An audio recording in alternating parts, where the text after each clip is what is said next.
Well, good evening. It's Arlo Johnson from Vernon, BC, and it's the 1st of August,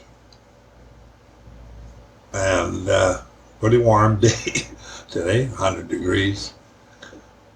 The thing I'd like to talk about is a continuation, I guess, of what I've spoke of before.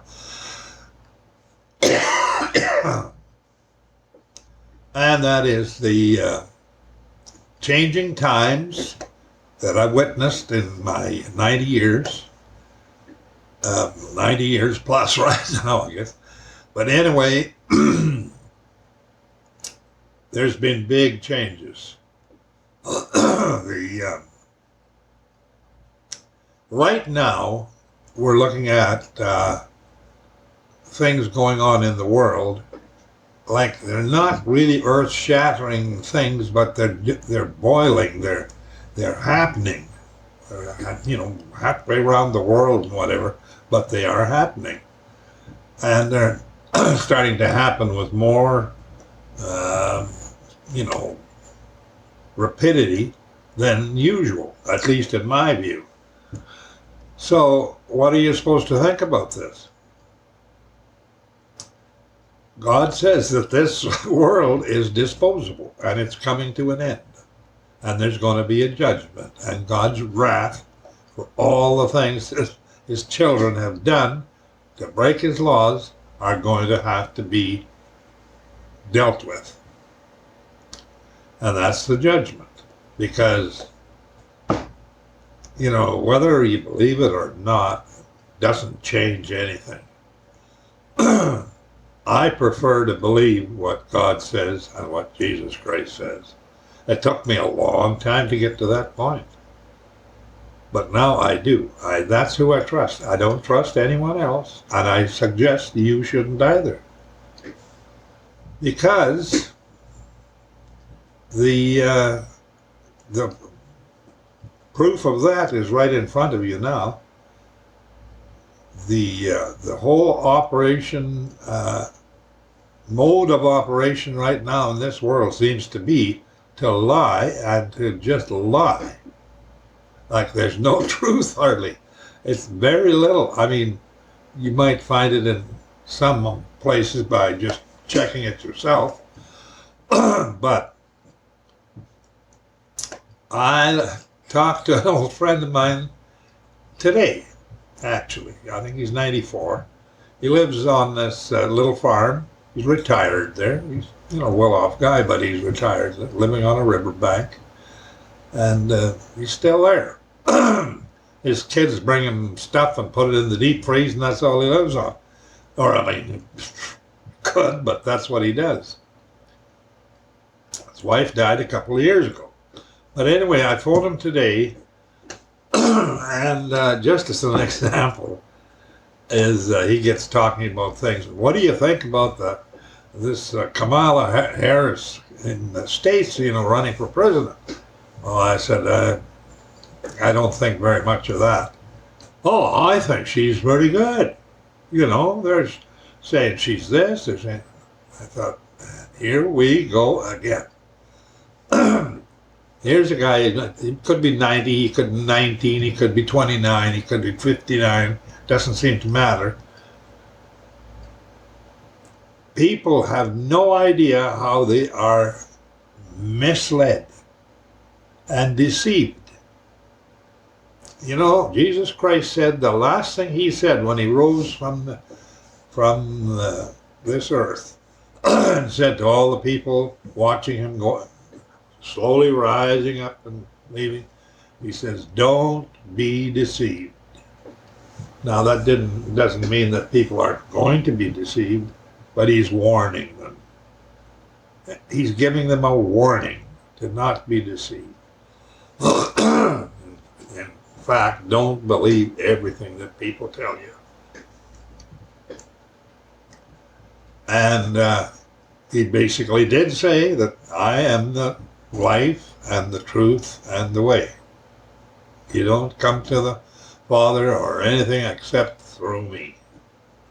Those are like basic, rock basic things for everybody.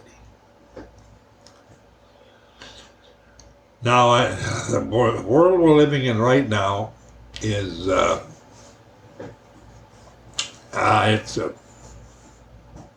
it's escalating. It's getting. It's like getting worse, basically every month for sure. Things happening. The the idea that you can rely really on media, which really is a system of its own and supports a certain type of rulership, government. And that type of government is the one that says, money is the most important thing, and power, and that's it. It really is, what would you say, disappointing to realize how easily people can be manipulated in this world. And it's worse now because they can be manipulated hour by hour. When I grew up, we got the Western Producer newspaper once a month. Wow, coming in here. And we got, I forget what it was, some other paper, maybe once a month and stuff like that too. But there was the odd that came to the mailbox. But mainly, I'm talking about when we didn't even have radio. No. We had radio. Yeah, we had radio. But, the kind of radio we had, you had to, hook up a 6-volt battery and tune in a station if you could get, there was a station like in Edmonton, Alberta, capital. There was a station there. And it had enough power that we could hear it. But, it was just news and stuff like that. Eventually there was some entertainment stuff, Ma Perkins and Shuffle Shulber and the Green Hornet and Superman, and there was a few things on there. The Green Hornet. There was not really, the thing was, there was not really that much outside influence to you except at, odd times. Once in a while. Not every day or thing like that, or every hour like it is now. Outside influence. And that's what manipulates people. They have no way of determining anything on their own. None. And they don't realize that. To be honest, people do not realize how they are being manipulated and led to believe things. I think that's maybe why, I've often wondered why God made the conditions for you to be saved, actually, was for you to talk to God, pray to God in Jesus' name, and say that I thank you for sending Jesus Christ to this earth to pay for my sins that I don't keep and do your laws. I break your laws all the time.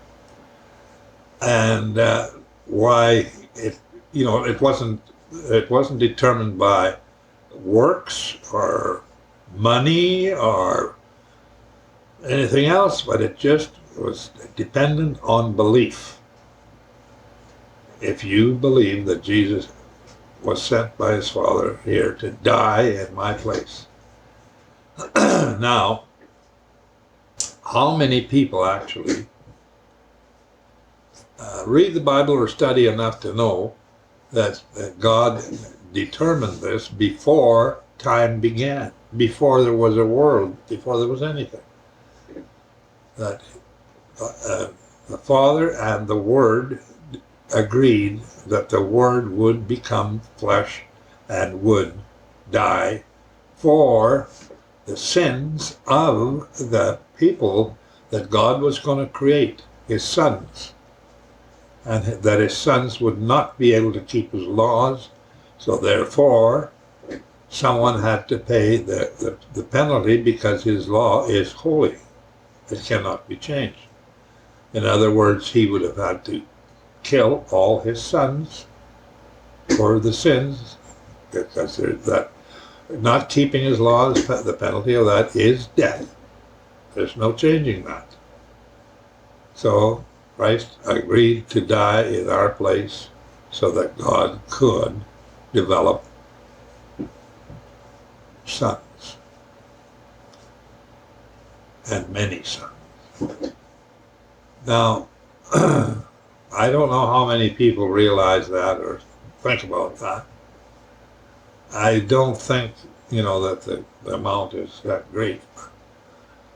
It's, even in churches, like I belonged to the Lutheran Church for like 60 years at least. And I went for, pretty steady for a while when I was younger. And then, of course, I got older and didn't go as much, but I still went once in a while anyway, every so often I'd be in church on Sundays, and that was on Sundays.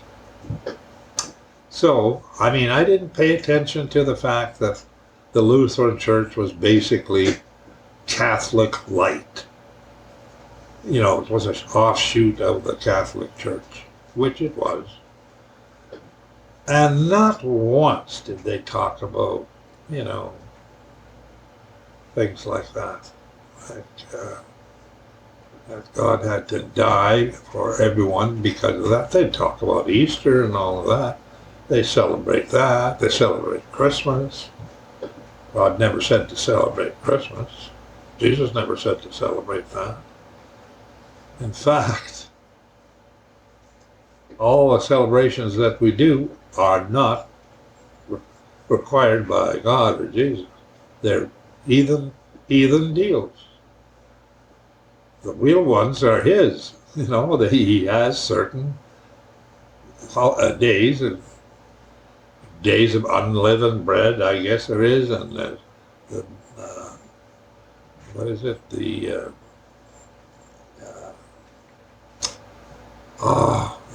tabernacles,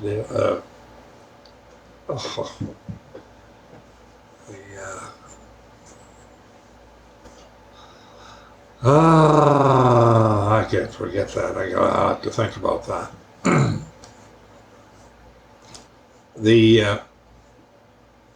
There's so many things that were glossed over, never talked about, never developed into something that a person can get his understanding and his teeth into. I'm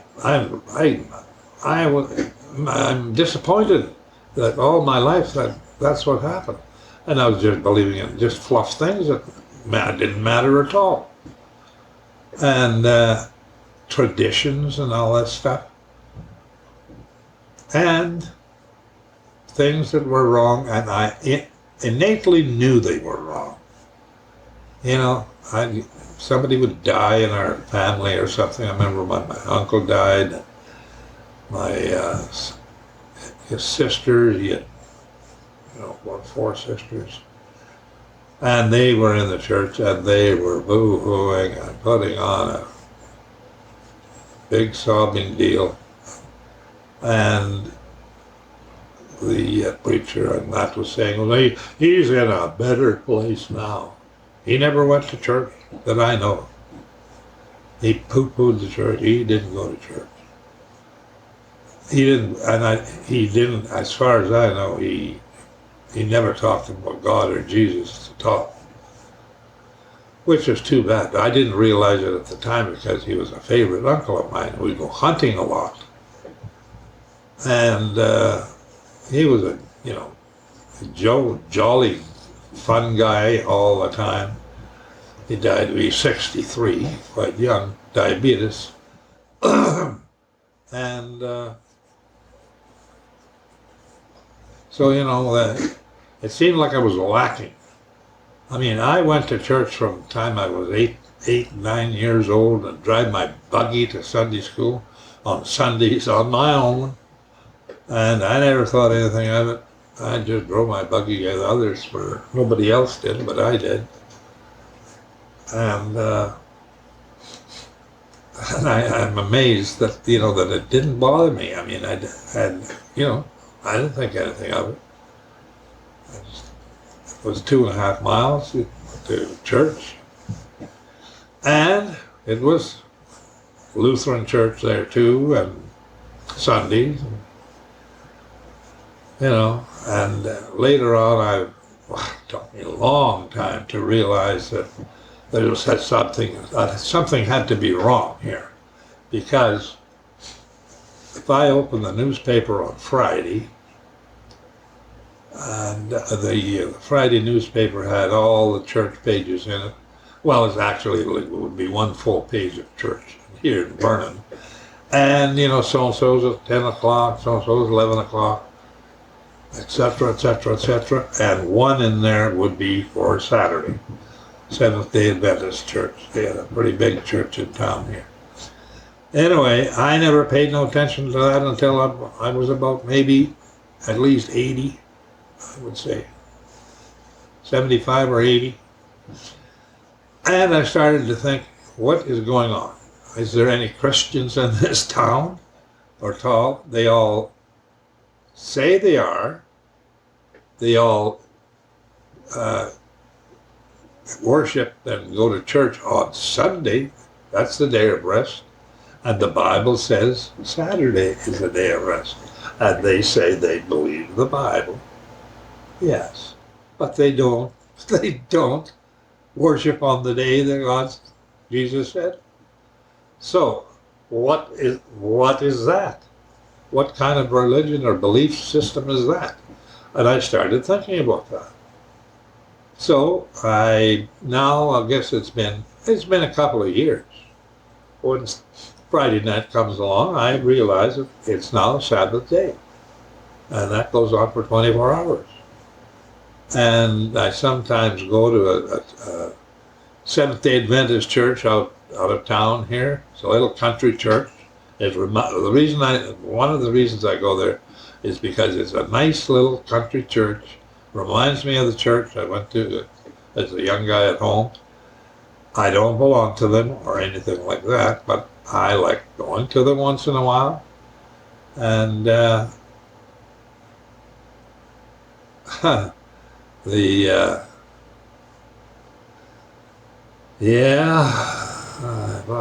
boy.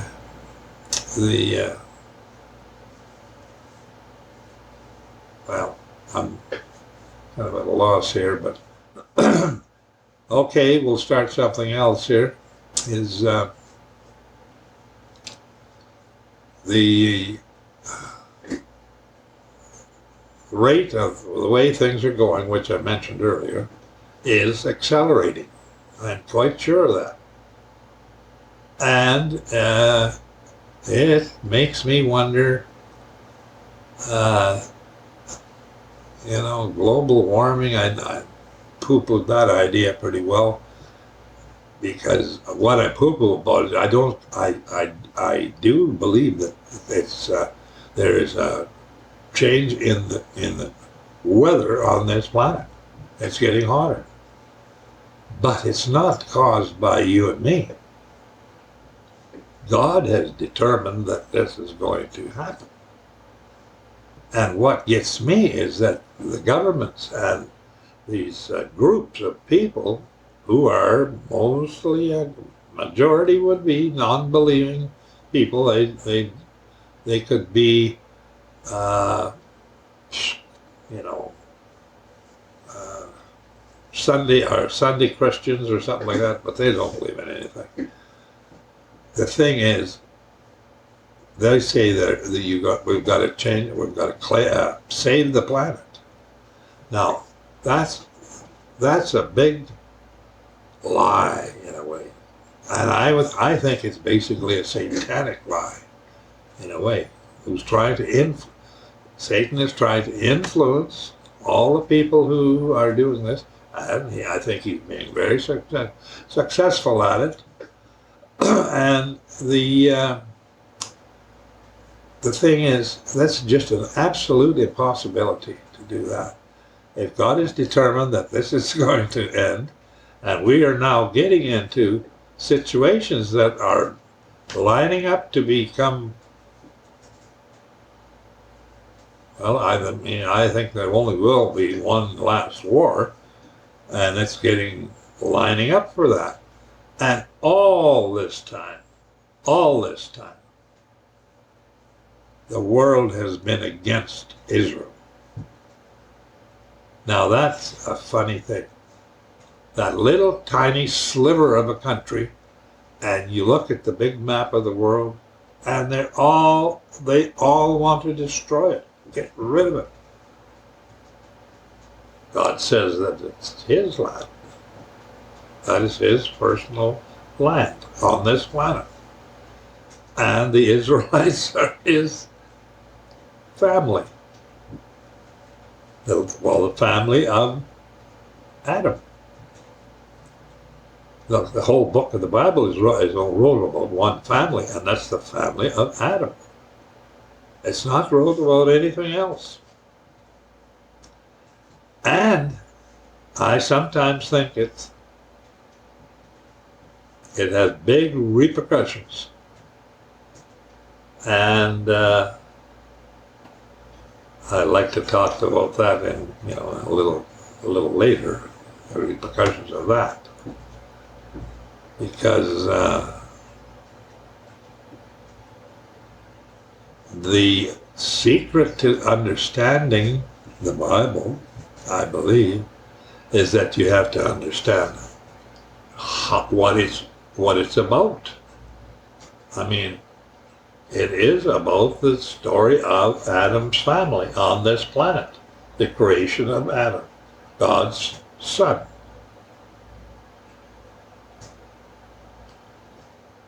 Now, it goes on into all kinds of things that,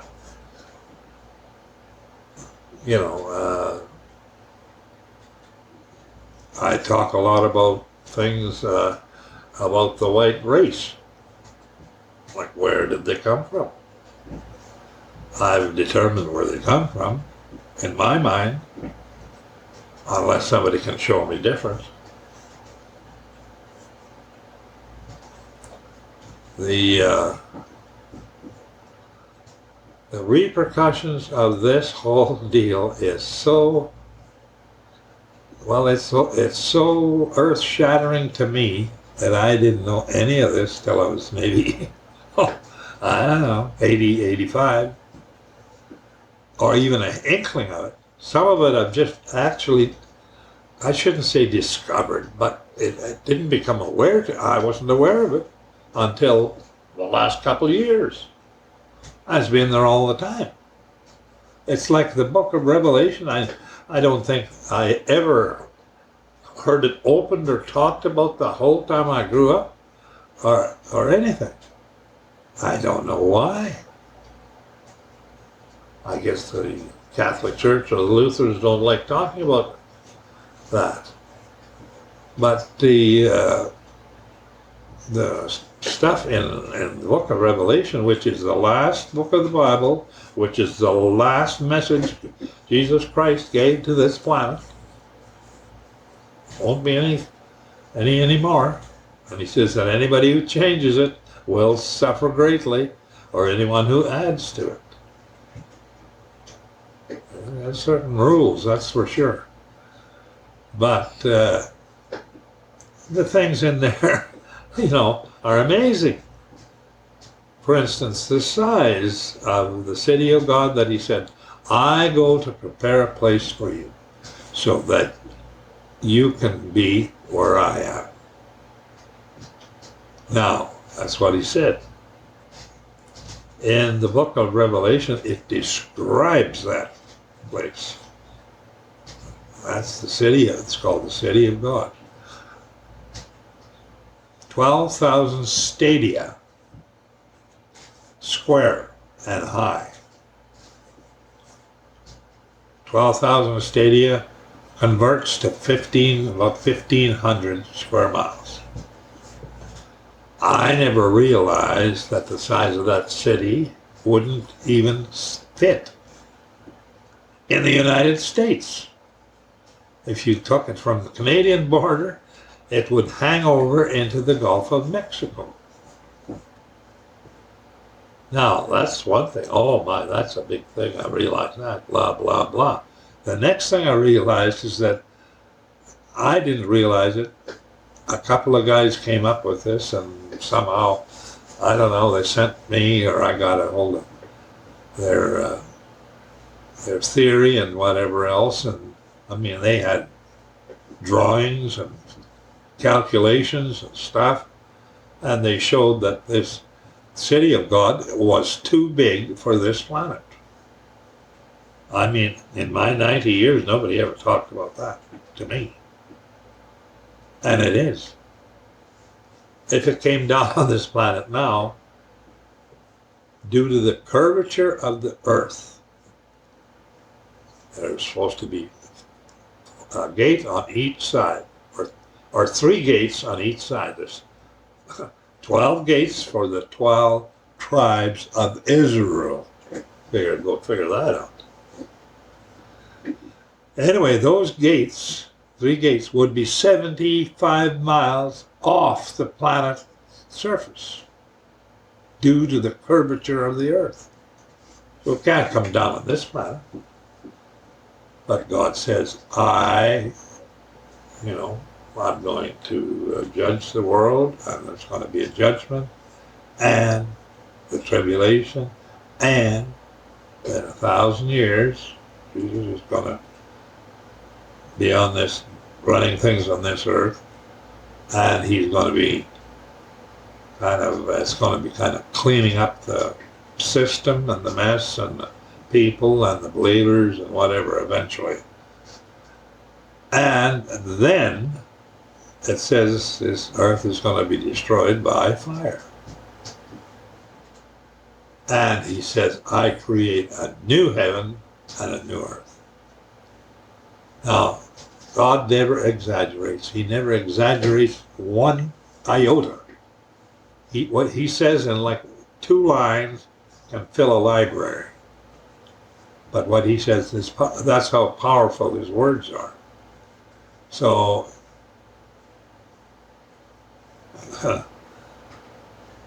when he says, I create a new heaven and a new earth, and he said, I'll be sending this, and Jesus said, I'll be sending this big city down here, I'm going to prepare it. Well, that's 2.2 million square miles. That's a big city. I mean, I know God can do anything he wants, but I imagine that's a big one. And I think when you think about it, figuring out the logistics of it, and the size and everything, and how it's going to run, and it's totally different than what we understand, because it's the city of God is a spiritual city like our bodies are, and there's no night there, no day, it's always day. It's always not day, but you'll be in such a big place, and the idea that the creator of the universe, the only God that there is, in the whole cosmos will be there, and the light from him and the light from Jesus Christ is the light.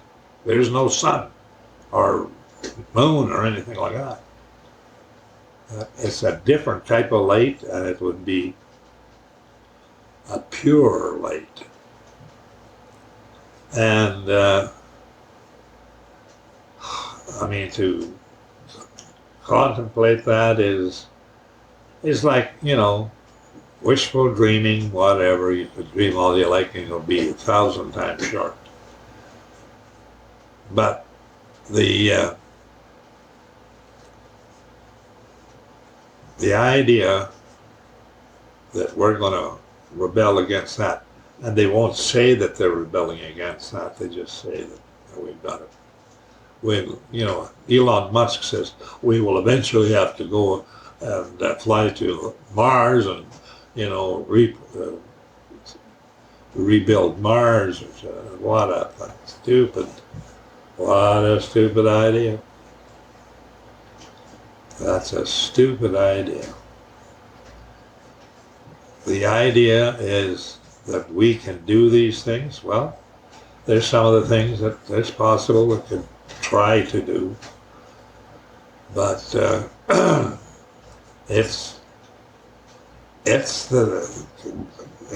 think it comes from the idea that develops that Satan actually is the big problem. He's influencer for all the things that are wrong, and that's most likely he's being influenced by Satan to think that and to do that, and he's a very resourceful person. And he's going to most likely try that. But that's not going to work. That's going to happen. The thing that I would like to kind of leave this on, this chapter on, is that the sad part we're living in right now. And you have to remember that this is going to hit the people, only the people in this band of 30 years or whatever. It's not going to involve people who have died. It's not going to involve previous generations or anything. It's going to be these people who are alive when this happens, and it's going to happen to the people that least believe anything. And they're going to find it very hard to understand what's happening. And they think it's something they can fight and do something against and change and whatever, when that's not going to happen. And I think the theme of this chapter should be that there's global warming, because the sun is doing its thing, and we've got no control over that. 93 million miles away, and we have no control over that. Remember, everything in this universe here had to be here just right so that you and I could exist on this planet. Otherwise, we wouldn't be here. If there was any little change at all in it, it wouldn't work. From the rotation of the Earth to the gravity, amount of gravity there is, all the different gravities pulling in different areas, and oh man, it's hard to figure out. Anyway, that I think should be enough for now. I'd like to talk next on basically the sad part of people who are going to miss an offer so great that it's unbelievable. Anyway, until that time, as Arlo saying, we'll see you later.